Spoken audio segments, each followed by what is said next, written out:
Let's fast forward to 2002 and the one-man wrecking machine. Ricky Carmichael has used the AMA Nationals as his own demolition derby as the Honda rider has smashed record after record en route to winning every single race. Today, RC heads to the historic hills of Unadilla to chase down a record that has stood in place for 23 years. Bob Hanna's 8-race win streak could be the next record broken by Red Rider number 4.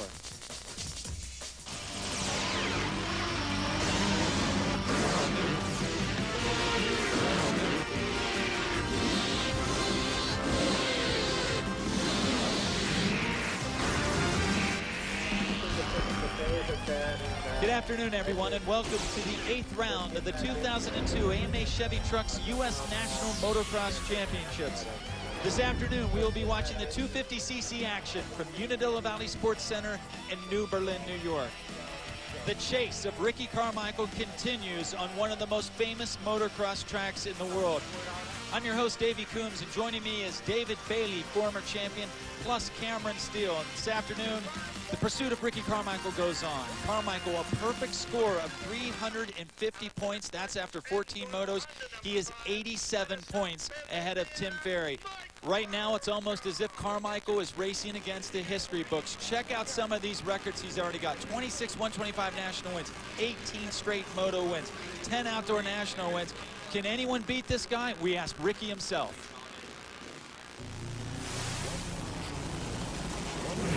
You know, there's a couple guys. I think Ferry will be good just because he's on a 4-stroke, and I think they have an advantage here for sure. But my bike's really good, so he won't be at as much of an advantage this year as he was last year.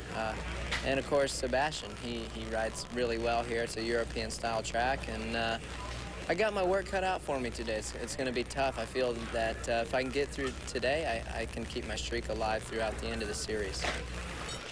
Well, Ricky Carmichael also has a winning streak going on here at Unadilla. He has not lost since 1997, but all of those wins came on Kawasaki. For a closer look at the Unadilla Valley track, let's go to Cameron Steele with this week's Suzuki Fast Lap. Well, Couch Riders at home, it's time for the Suzuki Fast Lap. You can come out to Indy National to enter to win this Sobe Suzuki motorcycle. I'm going to whoop up on it, of course, all year, but at Steel City, we're going to be giving it away. All you got to do is come out, enter to win. Here at Unadilla, no one has been on the course since last year. It's covered with grass, and it's all mine. I'm going out first, and I want to take you guys right out to the most pristine, most legendary course in all of motocross. Let's get out there and do it. Well, my first shot. Virgin terrain. I get to be the first guy out at Unadilla. Everybody's dream. Riding the grass. No one's been on the course. The only lines are mine. And it is buttery smooth. Long, sweeping turns. I'm headed towards the gravity cavity. And after a few laps of practice, getting into the racing with the guys, it will look nothing like this. It will be an absolutely rough and tough course. Now, after a few practices, you can see the grass is gone, and it's starting to get rough. I'm gonna be getting roosted. Look how soft this is. No landings on the jump, and you can see all these little white specks coming up. This nice off-camera section, a little tough to ride. Those specks are rocks. The place is known for the rocks coming to the top, and look at these ruts going into the tabletop. And just to show you how rough this Unadilla track gets, take a look at this.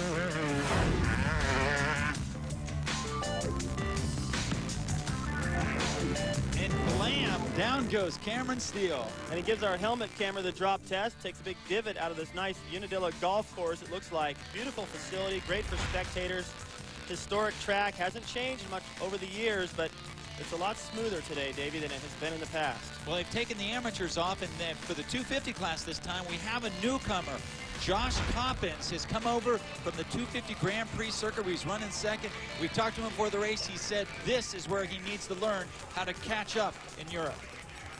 Well, about a month ago, I saw there was a break in our GP calendar, so I thought, it'd be a good opportunity to come over and ride Unadilla, and I'd heard so many stories about Unadilla, and right now I think the American riders are the fastest in the world, so I'm second in the Grand Prix, so I want to try and step it up and win the championship.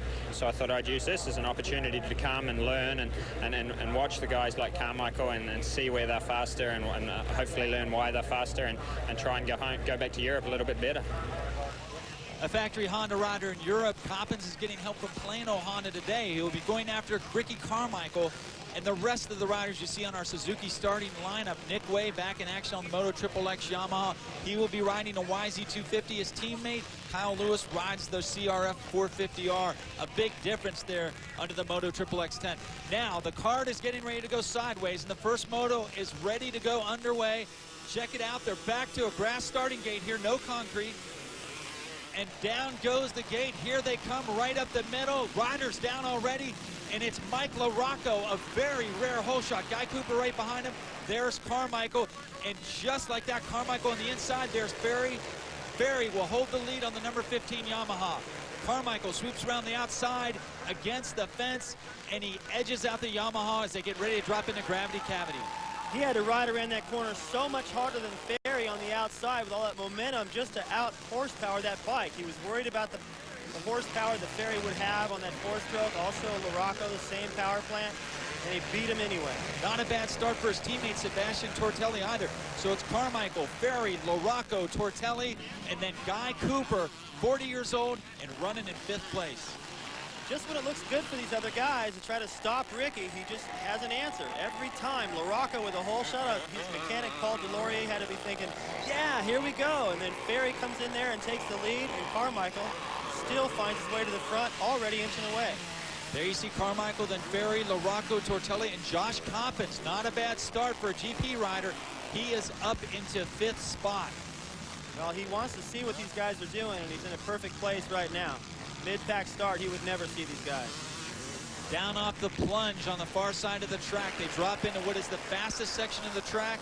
As you can see, it's gotten a lot rougher from when Cameron took his practice lap. Down across the middle, you're seeing a former 2-time world champion Tortelli leading New Zealand's Coppins, who is chasing after yet another Frenchman, Michael Pichon, over in Europe. Like he said at the beginning of the show, he's over here to learn how to ride with the Americans. But David, what can he learn from Ricky Carmichael from this far behind? You'll never see him. You'll have to watch the videotape to see anything there. The big plateaus, they come back to the front up the uphill, and the top about 7 or 8 positions now, all 450s, 4 strokes, and the 520 at Cooper, and Carmichael and Tortelli up there with those guys. So they got horsepower. Taking a look off the start, they get a clean break. Carmichael coming up through alongside LaRocco, and you see a couple riders go down. Can't really make out who that is from here. And then there comes LaRocco, but where's Carmichael? Right to the inside. He kind of leans in on Ezra Lutz, really forces those guys to have to slow down a lot. That ruined their start down the next straightaway. Getting ready to complete the first lap. Coppins looking pretty good so far. He is in 5th. He's on that number 900 Honda, but he's taken a lot of roost from Sebastian Tortelli. And David, you've raced here before, you've done well. What do those rocks feel like? Well, first of all, it's 10 times better than it used to be, but you don't feel it that much until you get hit with one about baseball size, and it makes you go slow for a half a lap thinking about it. It hurts bad, and these guys are all wearing chest protectors, either on the outside or under their jersey. They've all gone to hand guards, even Carmichael. When we come back, Carmichael, Ferry, and LaRocco at Unadilla.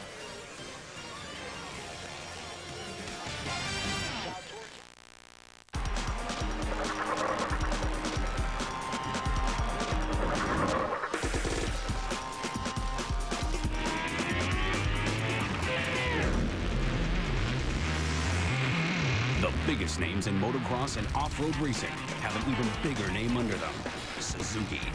Do you want to be the next big name? Get on a Suzuki RM or DRZ today.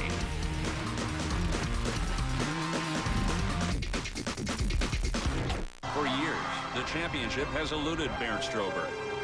But this year, Stroberg has overcome the brutal conditions and mental anguish of 15 days on the tundra. His dream is about to become reality. We're here at the finish line, and finally, Stroberg takes the trophy. Wait, hold it. Back to Corvette. Oh, what an upset.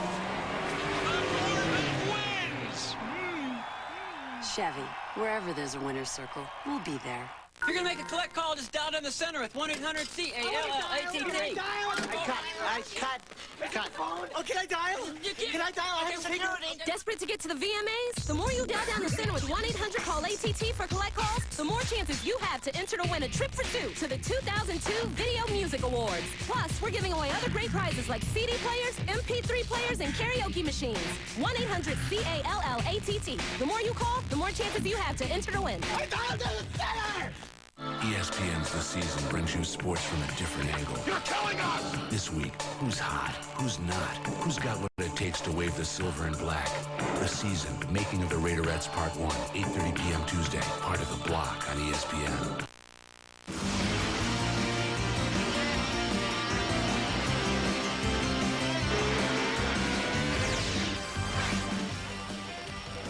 Speed World's presentation of AMA Motocross is brought to you by Suzuki, maker of innovative motorcycles and all-terrain vehicles. And by Honda, the company that defines performance in motorcycles, ATVs, and scooters. Honda, performance first. And speaking of Hondas, we have quite a battle going on. This is for 4th place here in the 250 National Class. Tortelli on the inside. That is Josh Coppins on the outside. The number 900 Honda tries a little inside-out move, and he will make that pass stick, David. Tortelli's trying to ride defensive right now because he can't shake Coppins, and in doing so, he's just creating more opportunities right there. He's uncertain as to what line he's going to choose, and he had to ride defensive right there and made the wrong choice. Well, this can't be good for Tortelli's confidence. After all, the French press giving him a hard time for not doing as well here in America as he did over in Europe. And with Pichon racing against Coppins for that 250 world title, this will just make the people in France think less of Sebastian. Well, I think he's just a little bit out of it right now. You know, there's a lot of talk about him going to Suzuki, and he's so far out of the points in the Nationals. He takes a little roost right there that I think his concentration is gone. I've talked about that before, and it just continues. Coppins just going from the outside, square in the corner, Tortelli looking over like, well, if I would have taken the inside, he would have gone around me the same way that Carmichael went into the lead. So he's in a no-win situation right there, and his confidence is really dinged right now, and he's nowhere near his teammate like he can ride with him and, you know, in testing. And as soon as he gets into the race and Carmichael's way out in front, I think Tortelli just wants to go home. Tortelli dropping into gravity cavity, and you can see Coppins has already opened a little gap on him, and you just caught a brief glimpse of Lorocco there. That's your 3rd place rider, and they've kind of cleared out. Carmichael again at the front of the pack, Tim Ferry in 2nd on the Yamaha, Mike Lorocco 3rd, Plano Honda's Josh Coppins in 4th, and Tortelli coming along in 5th. You can even see the difference as they approach that corner right to the right-hander into the tree. Coppins getting in there, getting his leg out sooner, just a little bit more aggressive, and Tortelli's still in there on the brakes, a little more tentative. He's just not riding well right now. Things aren't coming together. I expect him to get it together more about midway point of this race. He always seems to start to figure things out. Right now, it's not coming together, though. If you don't get things figured out before the midway point of a race, before the first lap, you can forget about Ricky Carmichael. Yeah, forget Carmichael. They might as well forget him anyway. These guys aren't even close, but at least Tortelli should be able to get 2nd. Down through the infield of the track, Coppins continues to lead Tortelli up over the jump. Tortelli looks like he's going to have the inside line going to this next corner, and Tortelli makes the pass. Coppins comes back on the inside, and this time Tortelli takes him right back. Sebastian just wanted that. He just wanted it more. He got tired of following him around. He started to get a little bit more comfortable. He's tired of just soaking up all those rocks and put it together. And if he can get around him and get a little bit of a gap now, he should be able to pull away. Now, how do you set this pass up? Just faster around the outside, able to carry a little bit more momentum. It's hard to tell from there, but that whole sweeper is a little bit off camber, and Tortelli was out there wider. And, of course, it puts him on the inside going into the next corner. I think Coppins knew at this point. He blew it. He tries to cut back to the inside, but Tortelli isn't going to have it. Taking a look at the battle for 7th, that's Kyle Lewis and Robbie Raynard, the 2 fastest privateers on the circuit right now. Raynard on a 250 and Lewis on the big open class 4-stroke. They come down the middle part of the track. Lewis been injured lately, had a few good rides early in the season, but lately he's kind of tapered off. Now he's got Raynard right on him. Raynard's one of those guys you have to worry about on a track like this. Raynard doesn't have that sheer speed, but right there he showed a little bit, right on the inside. Sorry, David. That's okay. He doesn't really show that sheer speed, but on a track like this where lines are important and just having that smooth, flawless style, kind of wears on you after a while, and he's able to get around. If this track was even rougher, Rayner would go faster because he's so good at being able to just float through the bumps and pick the best lines. Well, fans in Europe will get to see Rayner in a couple weeks. He is going to Genk, Belgium for a 250 GP, taking the reverse route of what Coppens is doing. Back up to the front of the pack, Carmichael continues the lead, sort of pulling away, but at the same time, Tim Ferry keeping him honest. And Ferry won the first moto here last year, David. Actually, Carmichael didn't win either moto last year. Tortelli won the second one, and he's in control here, though. It's Carmichael, Ferry, Larocco, Tortelli, and Coppens in the first 250 moto here at Unadilla. We'll be right back.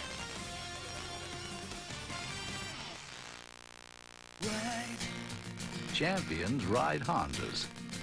Now and in the future.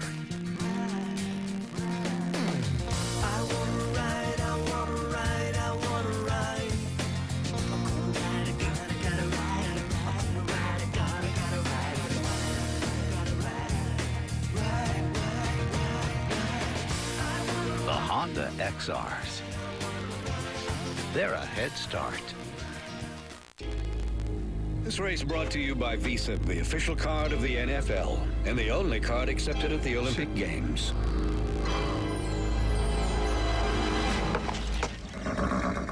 And the Visa Triple Crown.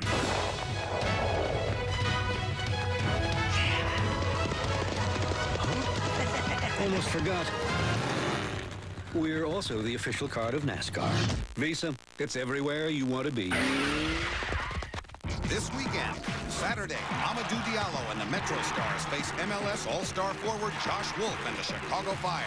Then at 7, the world's top anglers compete for the title of world champion in the final day of the Citgo Bassmasters Classic weigh-in. At 8, Sunday night baseball, Sammy Sosa leads the Cubs into St. Louis to face Jim Edmonds and the division-leading Cardinals. Also at 8, top fuel leader Larry Dixon and funny car points leader John Force race at the Lucas Oil NHRA Northwest Nationals on ESPN this weekend.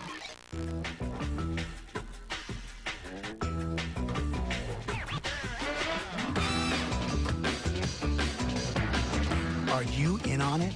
Call now for our lowest prices on airfares, hotels, rental cars, and last-minute trips. Or go to cheaptickets.com for tons of unpublished airfares you won't find anywhere else.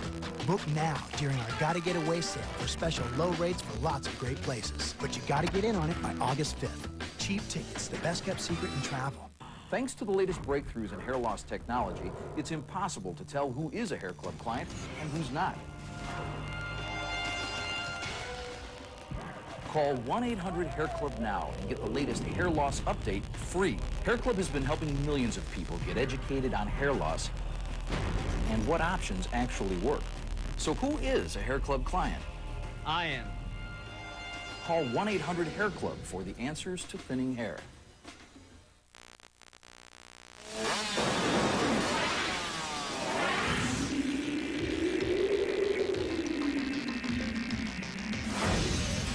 Like a hurricane, Bob Hanna's riding style was wild, unpredictable, and relentless.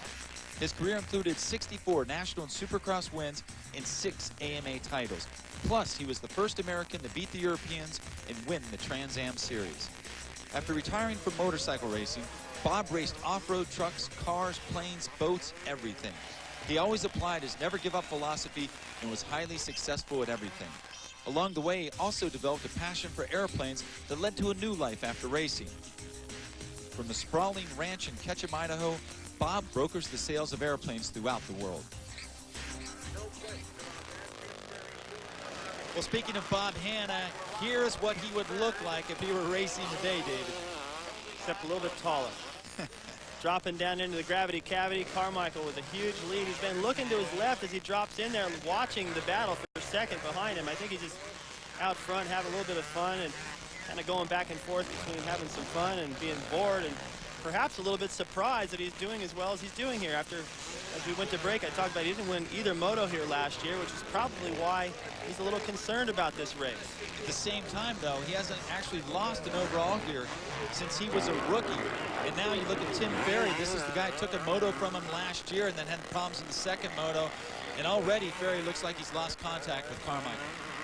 Well, he's starting to pull away from the battle that was shaping up behind him, so he's all in the clear, but he definitely is not keeping the pace with Ricky, and You know, I think back at Red Bud when he gave us an interview after the race, he said, well, I'm happy with my progress. I was a lot closer to Ricky this time. I think that's over with now, and I think unless he can beat him, he's not going to be happy. Well, Ferry, of course, has won a couple nationals in his career, but probably his most prestigious honor was announced at that Red Bud race. He will be on Team USA for the Motocross des Nations. And the last time the Motocross des Nations were in the United States, it was right here at Unadilla this year. And there's the third member of the team, Mike LaRocco. This year, it's going to California in late September. And I'll tell you what, anybody that had any question about whether we picked the right guys or not, I know there was a little bit of talk about, you know, why didn't they take Ezra Lusk? And Ezra's having a great outdoor season. He could close in and finish second in the series if he stays on it for the rest of the races. But you're looking at 1, 2, 3 right here. This is Team USA, and I think we're going to be represented very well. LaRocco, of course, missed the first part of the Outdoor Nationals with that wrist he broke back in February at the Minneapolis Supercross. Getting back up to speed on a whole new bike with factory connection, and right now he's holding on to third.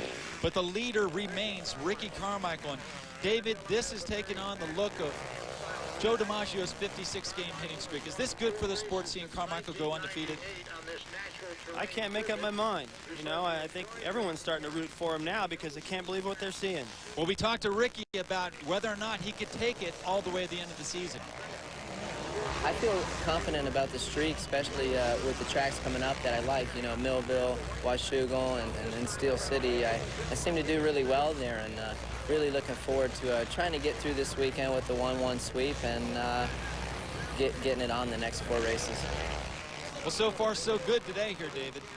Yeah, he acts as though he really hasn't been getting it on these races that he's been riding in, but I think right now it just has gotten to the point where he's got such a good flow and so much momentum that everyone's just sort of letting him have it. And when he sits on the starting line, he expects it more than he ever has, and that makes the gap even wider. Of course, this will be a historic moto when he crosses the finish line.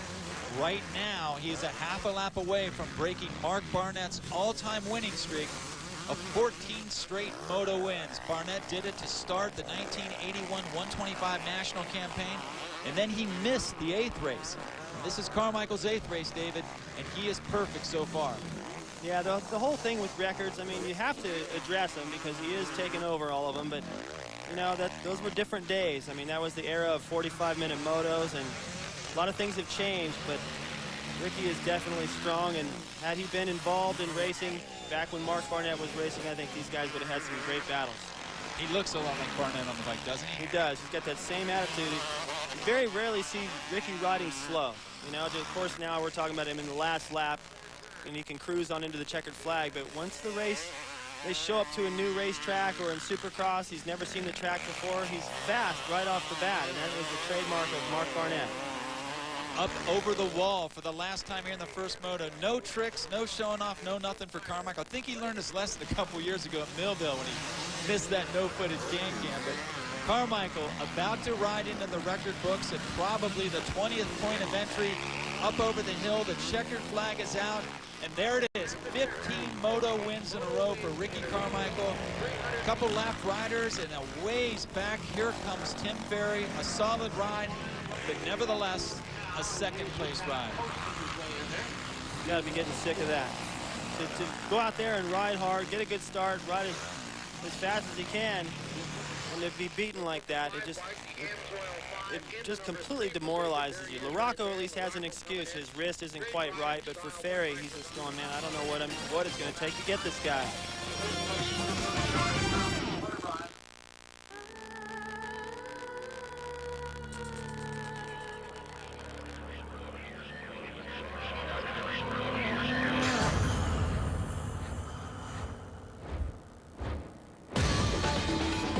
From the minds that brought you the Hayabusa and GSXR sport bikes comes the all-new Quad Sport Z400. Is it still showing off if no one's around to see you? Another Shack-accessories story. At Radio Shack, we have a passion for discovering products that blend different technologies into new products. We call them Shack-accessories. That's because they're more than accessories, Terry. Howie, go have a seat. Like the Meade Capture View binoculars that take digital pictures, or the flexible spill-proof keyboard, or the extremely accurate laser leveler. Radio Shack has the products that make life easier. Perfect. See many more Shack-accessories only at Radio Shack.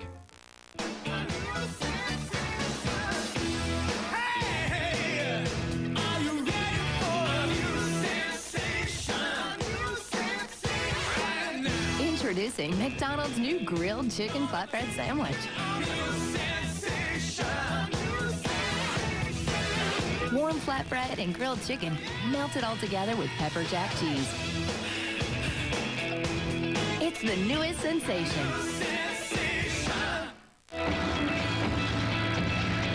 With a strike looming, get all the latest news as we count down to the trade deadline. The players, the rumors, and the deals. Watch Baseball Tonight, weeknights at 10 and midnight on ESPN. The wait is over. NFL preseason begins on ESPN. Live from Osaka, Japan, Steve Spurrier makes his NFL debut as Washington takes on the 49ers. Niners-Redskins, 10 p.m. next Saturday on ESPN.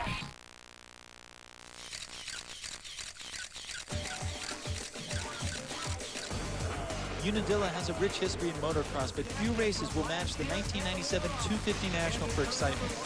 In the first moto, the main combatants were Yamaha's John Dowd and Kawasaki's Jeff Emmett. The pair swapped positions at the head of the pack several times.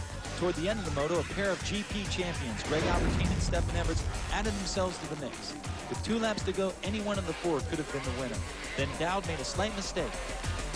With the pressure off, Immig scored the win. Moto number 2 was more of the same. At one point, Immig, Dowd, and Everts seemed glued together as they blasted around the rugged Unadilla track. Everts lost his chance for the win when he crashed while trying to pass Dowd. A last-ditch effort on the part of Dowd came up inches short, and Immig would claim a pair of Moto wins and the 250 overall honors on the day. It's Red Dog. Well, back to today's action, and Ricky Carmichael's got his 15th Moto win in a row. He's with Cameron down the winner's circle. Well, guys, I'm down here with your first Moto winner and 15th in a row, Ricky Carmichael.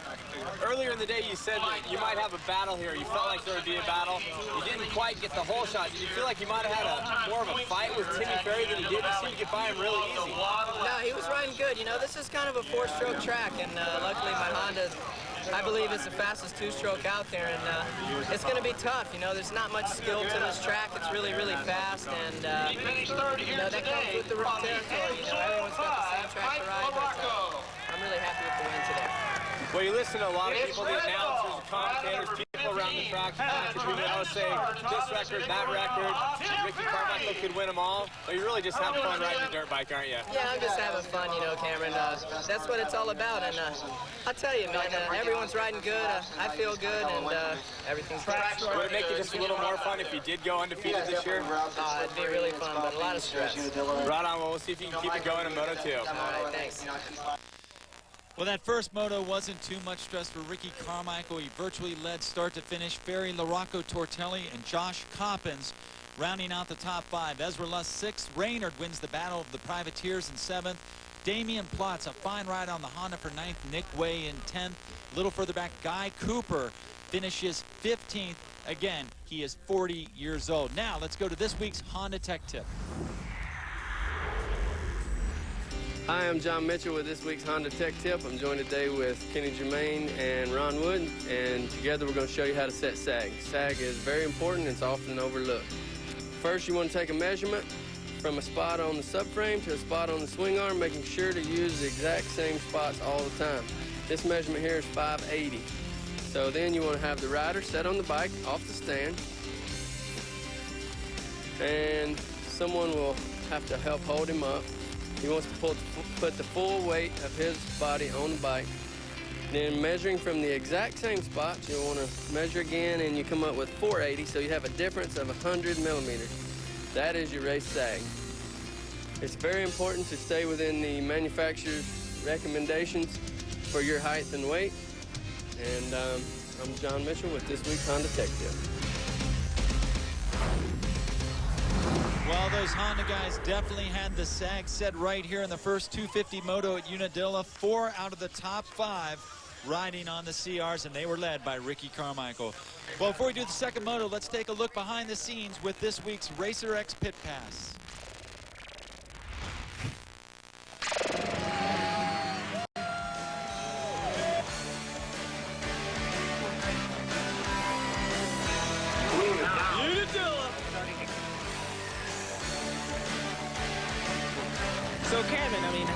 write the check today. Paris the car winner, Danny Laporte. Track is actually kind of rough.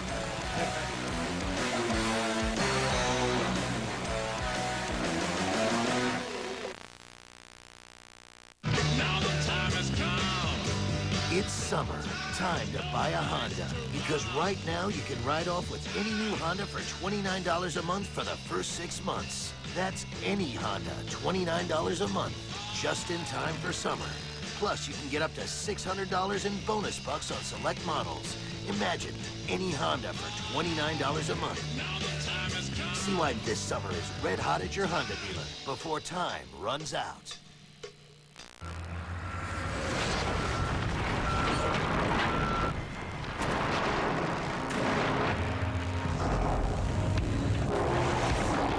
This is Silverado Heavy Duty.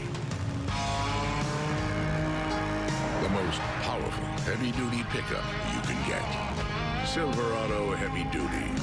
More truck from Chevy.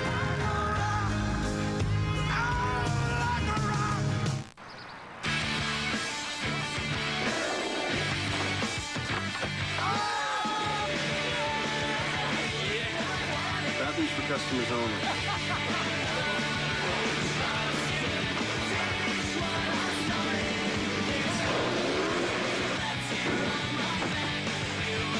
Dude, is that a candy necklace? Yeah. X Games 8, presented by Mountain Dew, begins August 17th on ABC. Is there a problem, Davy?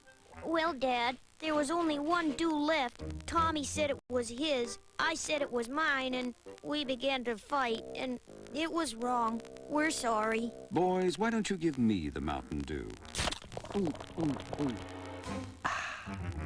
Now let that be a lesson to you. What just happened here?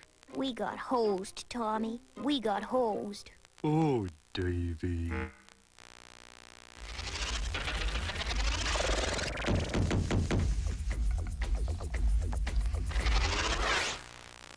Hello, I'm Mike LaRocco. Come on in.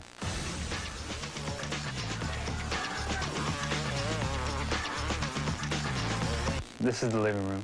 Actually, all this furniture I got from a race I did in Italy. They used to call it the Fast Cross. And our next stop is the dining room. Same kind of deal. The table came from the same race in Italy. And the kitchen, you know, the kitchen. Not a whole lot going on here, but eating. Then we have the game room, which most of the stuff happens right there with the PlayStation, too.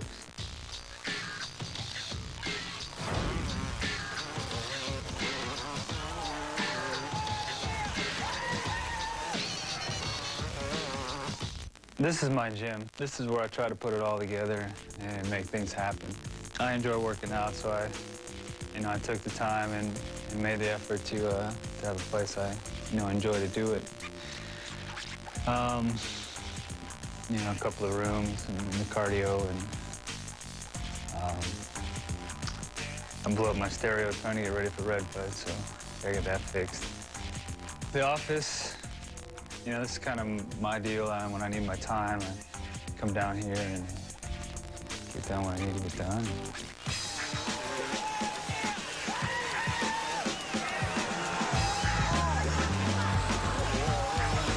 When all the work's done, I come down here to play. Me and my son, Ryder. Ryder, gonna show him the mini bike track. We'll step out of the house and, head in the backyard and burn some laps. And I just like to thank you guys for coming out and you show me my place.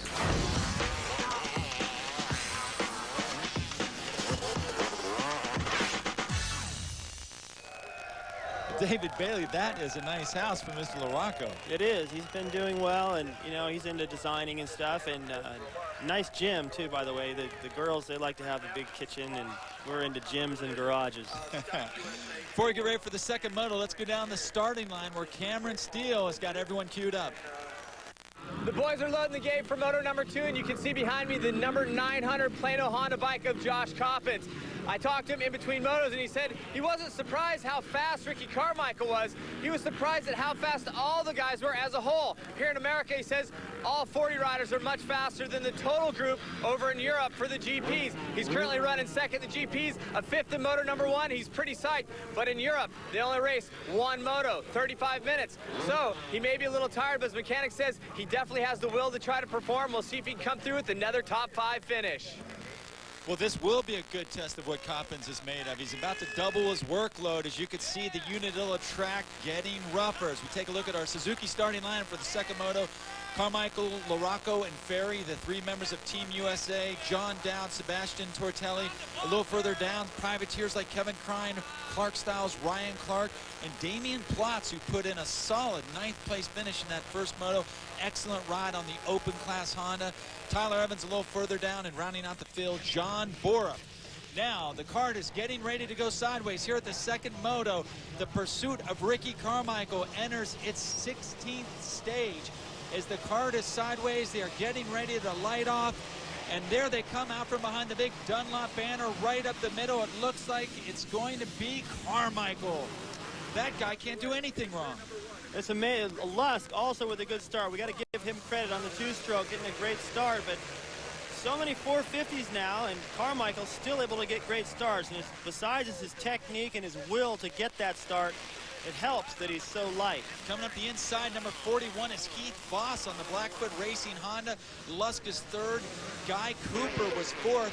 And Carmichael coming out of gravity cavity. Classic Ricky Carmichael off the back, hanging on wide open. Now Tim Ferry has moved up into 4th place. Ferry, the sole Yamaha rider here today. David Billman back in France having that shoulder worked on. David Billman, of course, one of the riders that could give Ricky a problem on a track like this. And Voss, I want to talk about, I was thinking he was on the 4-stroke. I forgot the fact that he's been riding a 250, so a great start for him as well, getting out in front of all those powerful bikes. Got Lusk all over him, but what an opportunity for Voss right now to try to get close to Ricky a little bit and get used to that pace. Right now, Voss holding off a string of factory riders. Lusk in 3rd on the Chevy trucks Kawasaki. Ferry is in 4th on the Yamahas. They go up around the top section. They're getting ready to take the plunge. A new section they had a couple years ago here at Unadilla. Way down the bottom of the hill. Now they're in that fast bottom section, and this is where it just becomes a battle of courage. This is where Ezra needs to make his pass. Right up along the inside, Voss is going to have the low section going to the next corner, and Voss is going to hold him off, and it looks like no, Lusk makes the pass on the outside. I was going to say, he needs to get around him quick. If Carmichael were back there, he would have made the pass by then, or maybe sooner, and that's what's allowing him to get around. Voss, of course, doing great, but not quite up to the pace that Lusk is capable of, and Ezra needed to get around him, get out of that roost, and try to stay in contact with Carmichael before he's so far gone he can't see him. Up over the hill, Lusk in 2nd, Voss 3rd, and Nick Way has made a pass on Ferry in the 4th, and now he's getting a little bit of pressure from his teammate Kyle Lewis as they get down to the bottom of the wall, back up one of the steepest hills in motocross, not as long as the one at Glen Helen, but certainly just as steep. There goes Lusk. Here is Voss, and next will be the 2 Moto XXX riders, Way and Lewis. This must be so cool for Voss to get up there and run up front, see the leaders. I remember as a privateer to be able to get a start like that and know you got about 10 guys behind you. It'd normally be tough to beat. There goes Ferry again, back into 4th. It's a thrill, you know, and to be able to see the leaders, not just come in from the moto and hear about it. Man, you should have seen Carmichael, and there's a great battle, or hear the crowd. To be able to get up in there and actually see that is a real thrill for a guy like Voss right now. And I should mention that Voss rode for Blackfoot Racing here in the Supercross Series, but this summer he's with Mach 1 on Privateer Honda, and right now he's holding on to 3rd, but here comes Ferry. Well, what he's going to get is a lesson in how to go fast out here, or a little bit faster than he's going. Ferry will get around him. I'm not sure about these guys. Larocco probably will. And there you caught a glimpse of Larocco. He was battling with Coppins for 7th. Tortelli is in 8th, and Robbie Raynard is in 9th. So most of the key players right here in the top 10 off the start. Here comes Ferry down along the bottom, tracking Voss, looking for a way around the Privateer Honda. You can see Ferry trying to stay out of that roost just a few feet to one side or the other. 250, 400, doesn't matter here, does it? Those rocks hurt. Yeah, the 125s throw up a big roost here, and if you just get a rock tossed up and it hits you in the shoulder, I mean, it could give you a Charlie horse to the point where your arm goes numb and you can't even hold on for the next few corners. There goes Ferry finally. Ferry goes out around the outside of Voss, passing him on the opposite side of where Lusk did the lap before. So resetting the top part of the pack, Carmichael is your leader. Lusk is second, Ferry is third. Then comes Voss, and behind them, Tortelli, LaRocco, Way, and Reynard, all giving pursuit. We will be right back to Unadilla. I see you checking out our new quad runner Ozark 250.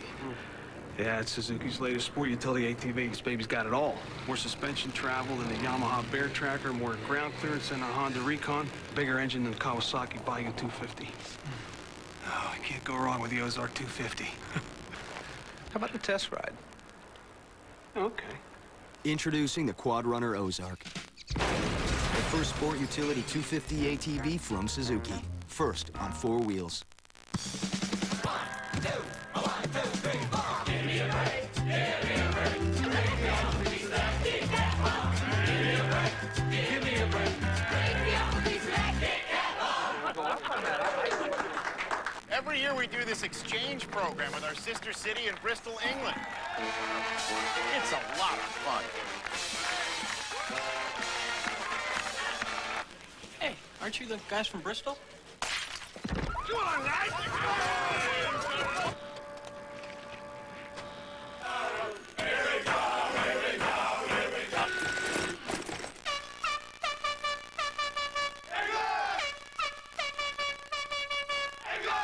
ESPN's The Season brings you sports from a different angle. You're killing us! This week, who's hot? Who's not? Who's got what it takes to wave the silver and black?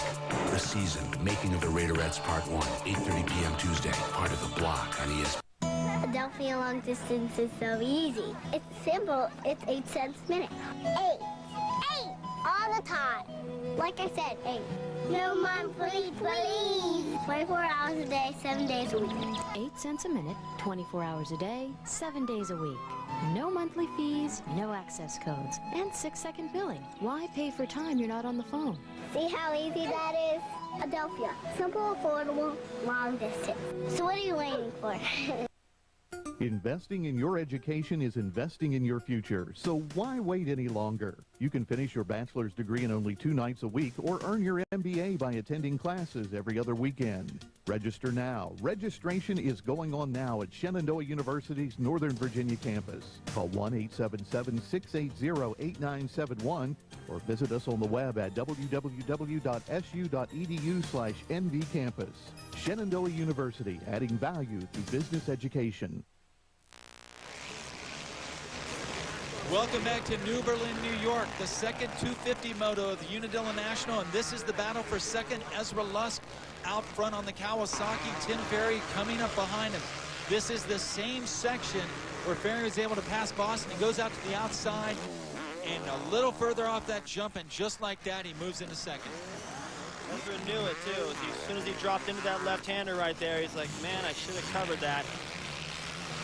Up over the big tabletop. This is another recent addition. Ferry goes after a tear-off, and then you have a ways back from Lusk to your 4th place rider, and that is Mike LaRocco. Not quite the start he got in the first moto, but he has worked his way into 4th. Heath Voss, the privateer, in 5th, and a little ways back should be Tortelli on the factory Honda. David, how do you make this pass? Just more speed around the outside. Ezra felt like he had to protect that inside. If he'd have drifted out to Ferry's line, we thought Ferry might have got in there, but you just can't go quite as fast around the right side of that sweeper. Plus, you don't have the inside into this corner right here, so it's just good thinking by Ferry, and you know, there was really nothing much that Lusk could do about that. He felt like he was in a bad situation. He was in a bad situation. A little further back, Tortelli was actually in 8th place, and he has just passed Josh Coppins for 7th, and Coppins comes back with a little block pass. That's Reynard behind him, 3 250 Hondas. Reynard, or rather Tortelli, goes around the outside, and he passes Coppins. David, does Coppins look tired? I don't think he's tired. I think he's just kind of having fun out here, just looking at the way these guys race and learn a little bit. It's actually not a big deal for him to get passed by 3 or 4 guys and just to ride behind him and check him out. He's not going to learn anything being in front of him. So It's not a points race for him. He's here to train and learn, and no better way than to get mixed up in these guys. It'd be better if he could hang with Carmichael, but he's learning a lot more this way. 5 Hondas in a row. Voss, Lewis, Tortelli, Raynard, and Coppins, and make that 6 Hondas, because here comes Nathan Ramsey. Ramsey, 10th place on the Honda CRF 450R. Actually, is the only thumper in that set. Now here's the pass Tortelli made on Coppins. Just wide open around the outside, more momentum going. I'm tired of this guy coming from the GPs and making me look bad. That's the end of that. He looks over to make sure he's got him clear and cuts back to the inside. And look at the Carmichael. That berm isn't very deep. It's only a few inches deep, and he just lays the bike in there, just about drags the handlebar anyway. See if Ferry does it. Ferry just caught a glimpse of him. You see him tracking a little slower, gets on the pipe quick. And this is the battle for third now. Lusk on the inside, LaRocco going around the outside. And LaRocco got down there in the loose stuff and lost a lot of time. I just didn't want to follow Ezra, I don't think, that time. Ezra laid it into that berm as well. So the top few guys are getting into that rut a lot faster than they did in the old days. Bikes are stick like glue nowadays. The way the suspension is set up, the way they're balanced. Power isn't that much different. It's just better power all the way through the range. Here comes LaRocco along the inside. Now, David, you mentioned the track looking smoother earlier. The more I watch it, I keep waiting for it to tack up like the old Unadilla, but it's kind of fast and smooth out there. It sure is. And, you know, it's not as wet as it used to be, and it seemed like we always came here after a rain and it got really rough. The motors are shorter, the bikes are better, and it's dry soil out here. It's not getting as rough and just bringing up more rocks. Also, Ward and Greg Robinson, the proprietors here, they don't have to put up with the amateur day or so many qualifying races because the national field's been cut down. And while we were talking about the track, LaRocco makes a pass for third on Lusk. So now we have the same order, at least 1, 2, 3, that we had in the first moto. Carmichael, Ferry, LaRocco, and Lusk has replaced Tortelli as the 4th place rider. This was a good opportunity for Lusk to say, hey, I should have been on that MX Nations team by not letting Ferry by and not letting LaRocco by back there. We couldn't hang on to it, and I'm inclined to think here with the way LaRocco's charging that wrist is feeling a lot better. LaRocco down off the plunge on the big factory connection Honda. Next in his sights will be Tim Ferry's Yamaha, and beyond that you have to look across Unadilla Valley to get a glimpse at Ricky Carmichael. Ezra still running that inside right there, but that time I think he was just doing it to stay out of the roost of LaRocco. Here comes Raynard around the outside of Heath Voss. He was one of our front runners earlier, but Voss has started to drop back a little bit. Let's take a look at that pass LaRocco made on Lusk. Well, Ezra's just trying to protect that inside, and LaRocco used that nice soft berm around the outside. He's able to come into the corner a lot harder, puts him into the inside in the next corner, and makes his mechanic happy, making the pass right in front of him. Ricky Carmichael, your leader, riding across the top of the hill, get ready to drop down into the famous gravity cavity. And that is a lapped rider. You have to look all the way back here for Tim Ferry. Ferry not quite on Carmichael's pace, but he's certainly putting in a good ride this afternoon. Yeah, Ricky's bummed that the lead isn't bigger. Usually that would be second or even further back. I mean, he's had 32, 35-second leads throughout this series. So these guys are getting a little bit closer, but I wonder how hard Ricky's charging. Down in the gravity cavity, LaRocco continues to lead Lusk. As we get into the closing stages here of the second 250 moto. I don't think Lusk's lines are good enough. You know, he's going inside. Is he looking for smooth spots? I don't know. He's in shape. He doesn't need to dodge bumps, but I think he should learn a little bit from Ferry and LaRocco, who just came by him, and start sort of sampling some of their lines. Obviously, what he's doing isn't working, so change something before Tortelli captures. Tortelli definitely having an off day. 4th in the first moto. Now he's running 5th. Raynard in 6th. Voss.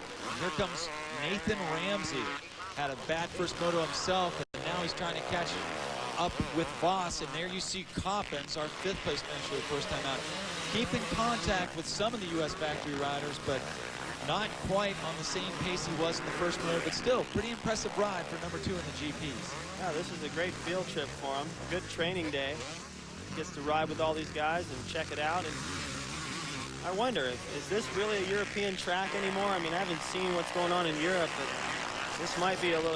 He was surprised by the pace of everyone, but the reason everyone's going so fast is because it's nowhere near as rough as it used to be. Well, we talked about the lower amount of riders here at Unadilla. In Europe, there's only 30 riders per class. They run one moto. The tracks up there have gotten a lot smoother. Now Ramsey having a time of it with the Mach 1 Honda of Heath Voss, but he goes around the outside, takes over 7th place. So it's Ramsey, Voss, and Coppin, 7, 8, and 9 as they drop down into the bottom part of the track. You can see rocks bouncing off the front of Voss's bike. Everywhere these guys go, even if it's their favorite line, they've got to switch it to stay out of that route.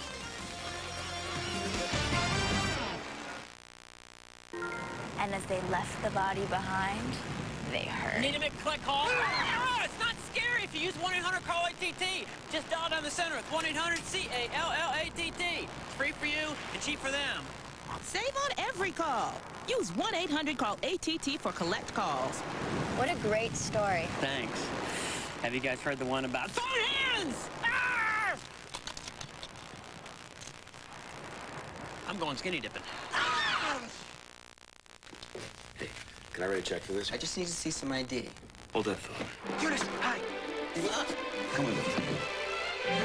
Okay, so I was in a movie with an extra, Eunice, whose hairdresser, Wayne, attended Sunday school with Father O'Neill, who plays racquetball with Dr. Sanji, who recently removed the appendix of him who dumped you sophomore year. So you see, we're practically brothers. Tired of looking for ID? Use the Visa Chair card to get you in, out, and on with life. I forgot my ID again.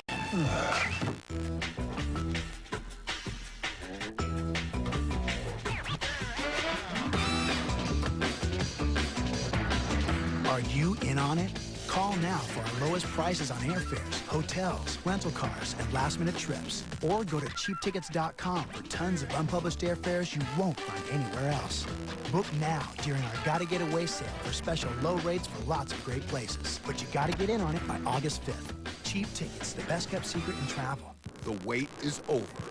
NFL preseason begins on ESPN. Live from Osaka, Japan, Steve Spurrier makes his NFL debut as Washington takes on the 49ers. Niners, Redskins, 10 p.m. next Saturday on ESPN.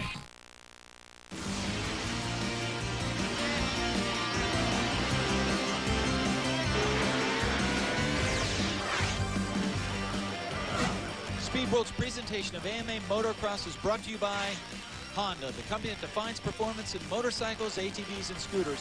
Honda, performance first. And by Suzuki, maker of innovative motorcycles and all-terrain vehicles. Ricky Carmichael down into the back section. When he comes out this time, he will get the white flag here at Unadilla Valley Sports Center, and it will be 16 straight moto wins. That's 2 more than the all-time record, and he's making it look easy. Everything's just working for him. He's able to just mess around and kind of play on the track and find different lines, look at the fans, look around at the battle for second. He rides so aggressive in the first few laps and opens up a lead that these guys just kind of give up, figuring, well, even if we did catch him, he would just go faster and pull away again.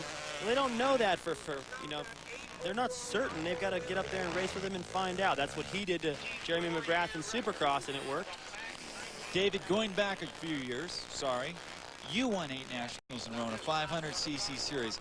Does he have pressure on him right now? I mean, you were there with Brock Glover. Well, I had to really fight for that with Brock, but still, I mean, I look at those 8, overall wins that I had actually in a row, and they split the classes 3 ways. We had 125, 250, and 500. He's got a little bit more competition. It's a little deeper, and the way he has done it by winning every single moto. I won 16 motos that season, but not in a row. This is just, it's getting ridiculous. Carmichael undefeated this year, and you know what? Looking back, he's been undefeated since last August 1st, and that was the day he lost the Washougal National to Kevin Windham. He went 2-2 that afternoon, and it's been a year since then. Ricky Carmichael has won 11 straight nationals up to today, and that is another record that no one's ever even thought about as a record. Every time he gets on the bike, it's a record. It seems like these days. I mean, all the records that we thought were just unbreakable, he's breaking them all. The all-time win record, I'm sure he'll have. He could probably go after Jeremy's 72 Supercross wins if he wanted. I mean, he's led, what, like 150 laps in a row? Consecutive? Yeah, ridiculous. See the Honda crew giving him the go-ahead. This would be Ricky Carmichael's 50th career national win. That's a full dozen more than the next guy, and that would be Bob Hanna. Carmichael down into the soft stuff, climbs the wall one last time. The lap riders looking at him. They don't know it, but they're kind of a part of history. But like you said, David, they're getting used to it. Every time he's on the track, it seems like he breaks a record. Down into the bottom one last time.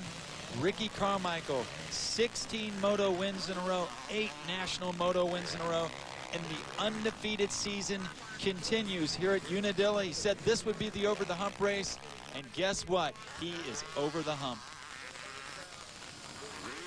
Waiting for Tim Ferry, the second-place rider, to come across the line. There he is, kind of like a victory, but you know, Tim ain't going to go like that. He would rather be up there beating Carmichael. A 2-2 on the day, great afternoon, but not what Tim Ferry expects of himself. Mike LaRocco finishes third once again, so 1, 2, and 3 the same in both the first and second moto. Lusk is second, and Tortelli is third. Josh Coppins able to gut out an 8th place finish. Now let's go down the winner's circle, where actually Cameron Steele has our second place rider, Tim Ferry. Mike LaRocco, Mike who finished third. Tim Ferry is second overall, second both motos. Got to be getting tired of second. Yeah, definitely tired of it, but I've had a rough couple weeks, and this is a starting point for me. And a lot better starts this week. The Yamaha 4-strokes can get me off the gate today, awesome, and I got to give a lot of credit to them. And really, it was a good ride for me. The last couple weeks have had a lot of crashes, and this is a good, solid finish for me. Well, I was talking to your mechanic, BK, earlier, and he says you're one of the hardest training guys there is. You ride all the time, and he says it's coming. You believe it? Yeah, for sure. You know, I've been, been trying to step it up and, working with Jeff Spencer the last 2 years, and my conditioning and my speed has definitely come up a lot, compared to, 3 years ago. So I'm really happy with my progress, and, it was cool. All the Motocross Destination guys finished on the podium today, and I think we got a really good team, and looking forward to that race. Right on. Congratulations on another great ride today in Unadilla. All right, thank you. Taking a look at the point standings, Carmichael with a perfect score of 400. Ferry is 93 back, and Mike LaRocco's moved up to a tie for 7th. He's with Cameron.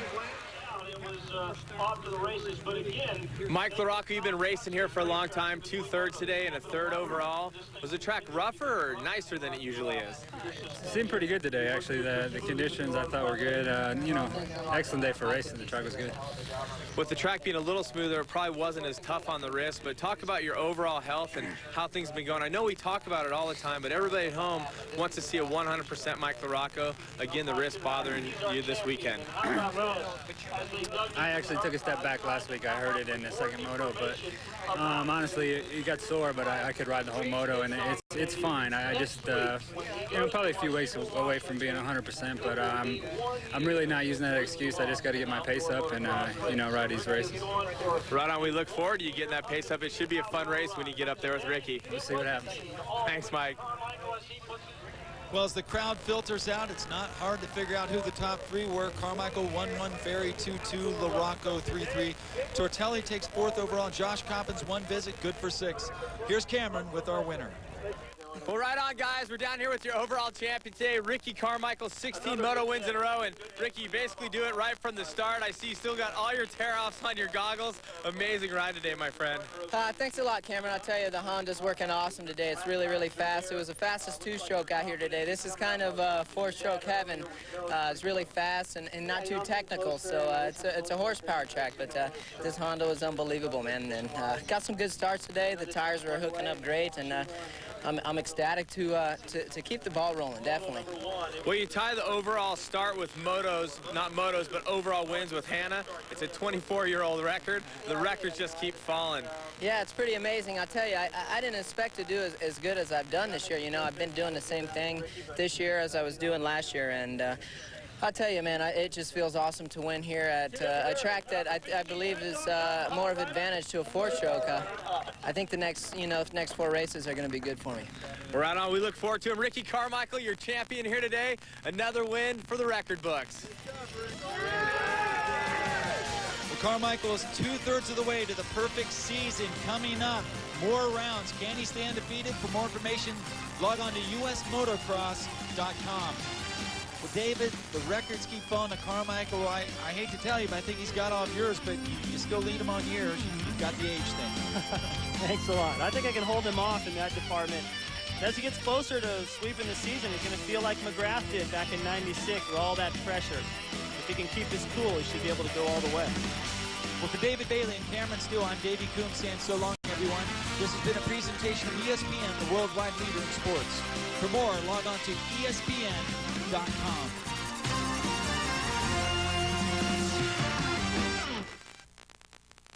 Down the Scott Autobahn they come.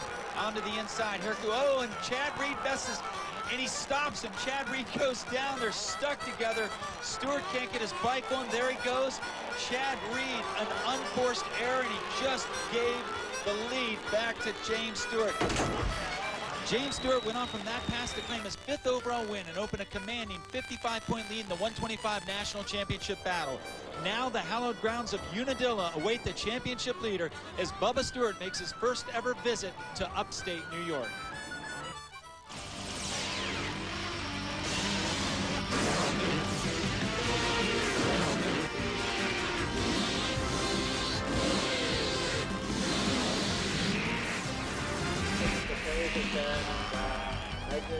Good afternoon, everyone, and welcome to Unadilla Valley Sports Center in New Berlin, New York for the 8th round of the 2002 AMA Chevy Trucks U.S. Motocross Championships.